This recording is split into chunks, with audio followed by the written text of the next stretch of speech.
وہ کہنے لگی اس طرح کسی پر اعتماد نہیں کر سکتے، لیکن میری بہت زیادہ سمجھانے پر وہ معاملہ اللہ کے سپرد کرتے ہوئے چپ ہو گئی۔ یہ دن میرا کام پہ پہلا دن تھا۔ میں اسکول سے جلدی جلدی چھٹی کے بعد اس آدمی کے پاس کام پہ گیا۔ اس آدمی نے مجھ سے کچھ کتابیں صاف کروائیں جن کی حالت بہت خستہ تھی، اور پھر مجھے اپنا بیگ نکال کر پڑھائی میں مدد لینے کو کہا۔ پہلے پہل تو میں تھوڑا سا کنفیوز ہوا کہ میں کام کرنے آیا ہوں تو کام کر لوں، لیکن اس آدمی نے سمجھایا کہ جتنا اس نے مجھ سے کام لینا تھا لے لیا آج کا، اب وہ اس پڑھائی میں مدد لے سکتا ہے۔ مجھے تمام سبجیکٹ اچھے آتے تھے، لیکن میں ریاضی میں بے حد کمزور تھا۔ اس آدمی سے کہا کہ میں اس سے ریاضی کی ہر طرح کی مدد لے سکتا ہوں۔ میں نے بھی موقع کا فائدہ اٹھایا اور بہت سے ریاضی کے سوال اس سے حل کروائے۔ اب یہ روز کا معمول ہونے لگا کہ آدمی مجھ سے تھوڑی سی کتابیں صاف کرواتا اور پھر میری ریاضی میں مدد کرتا۔ مہینے کے آخر پر جب اس نے تنخواہ میرے ہاتھ پر دھری تو میں خوشی سے نہال ہو گیا۔ وہ آدمی مجھ سے کام کرواتا تھا، وہ بالکل معمولی سا کام تھا اور کوئی اتنا ضروری کام بھی نہیں تھا، اس لیے اس کو بھاری تنخواہ دینی پڑتی۔ خیر، میرا مطلب نہیں کر رہا تھا، مجھے اس سے کیا مطلب تھا؟ وہ جو مرضی کرتا، اس کی اپنی مرضی تھی۔ میں اسے استاد جی کہہ کے پکارتا تھا۔ 2 ماہ یوں ہی کام چلتا رہا۔ ایک دن استاد جی نے مجھے کہا کہ یہ جو پڑھائی میں پڑھ رہا ہوں اس سے زیادہ ایک اہم پڑھائی وہ اسے پڑھانا چاہتے ہیں۔ میں حیران ہوا کہ نہ جانے وہ کون سی پڑھائی کے متعلق بات کر رہے ہیں، لیکن وہ بہت زیادہ پڑھے لکھے تھے اور بہت زیادہ علم والے معلوم ہوتے تھے۔ اس لیے میں نے اس سے تفصیل پوچھی تو انہوں نے مجھے اونچے اونچے خواب دکھائے کہ وہ پڑھائی پڑھ کر میں ایک بہت امیر آدمی بن سکتا ہوں اور بہت سے کام جو عام انسان نہیں کر سکتے وہ پڑھائی پڑھ کر میں کر سکتا ہوں۔ پہلے پہل تو میں تھوڑا سا کنفیوز ہوا کہ نہ جانے کیا ہوگا، لیکن پھر استاد جی کے کہنے پہ راضی ہو گیا۔ استاد جی نے کہا کہ آج رات کو اپنی ماں سے پڑھنے کے بہانے میں ان کے فلیٹ پہ آؤں تو وہ مجھے ساری تفصیل بتا دیں گے، اور مجھے سختی سے منع کیا کہ میں اپنی ماں کو کچھ نہ بتاؤں۔ میں پیسے کے لالچ میں اور اپنے تایا چچا کو سبق سکھانے کے لیے اور اپنی ماں کو خوش کرنے کے لیے راضی ہو گیا۔ کو میں کتابیں لے کر اس کے فلیٹ پہ گیا۔ جیسے ہی دروازے پہ دستک دی تو دروازہ خود بخود کھل گیا۔ میں بہت پریشان ہوا کہ یہ کیا ماجرا ہے، لیکن ڈرتا ڈرتا اندر کی جانب چلا گیا۔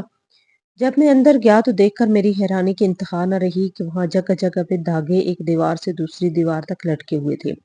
استاد جی کی آواز اندر کسی کمرے سے آ رہی تھی۔ جیسے ہی اندر داخل ہوا دروازہ خود بخود بند ہو گیا۔ اب تو میں بہت زیادہ ڈر گیا تھا، لیکن پھر آہستہ آہستہ قدم اٹھاتا ہوا استاد جی کی آواز کے تعاقب میں چل دیا۔ استاد جی اپنے ارد گرد ڈھیروں کتابیں اور نہ جانے عجیب و غریب سی چیزیں لے کر بیٹھے ہوئے تھے۔ مجھے اندر آتا دیکھ کر جلدی سے کہنے لگے خوش آمدید، مجھے یقین ہے کہ تم یہاں سے بہت بڑے آدمی بن کر نکلو گے۔ استاد جی نے 2 4 جوش دلانے والی باتیں کی اور میں جوش میں بھی آ گیا۔ استاد جی نے مجھے پڑھانا شروع کیا۔ وہ ایک عجیب قسم کی پڑھائی تھی جس میں عجیب زبان استعمال کی جا رہی تھی۔ خیر، جیسے جیسے استاد جی سکھاتے گئے ویسے ویسے میں سیکھتا گیا، اور آخر میں بے حد خوش تھا کیونکہ استاد جی نے جو بھی مجھے سکھایا تھا وہ میں نے بہت جلد سیکھ لیا تھا۔ استاد جی بھی بہت خوش ہوئے اور بہت سارے پیسے میرے ہاتھ پہ رکھتے ہوئے کہنے لگے تم نے اتنی جلدی سیکھ لیا ہے، اس لیے یہ میری طرف سے تمہارا انعام ہے۔ پہلے پہل تو مجھے شرم محسوس ہوئی، لیکن پھر استاد جی کے بار بار کہنے پر میں نے وہ پیسے رکھ لیے۔ اب یہ روز کا معمول ہونے لگا۔ میں استاد جی کے گھر جاتا، وہ مجھے سکھاتے اور میں بہت جلدی ان کی سکھائی ہوئی باتیں سیکھ جاتا۔ وہ جس زبان میں مجھے سکھاتے تھے وہ کوئی عام آدمی نہیں سمجھ سکتا تھا، اس لیے میں گھر آ کر بھی اکثر اس سے زبان کے رٹے گاتا تو میری ماں حیرانی سے میری طرف دیکھتی اور پوچھتی کہ میں کیا بول رہا ہوں، لیکن میں یوں ہی مسکرا کے ٹال دیتا۔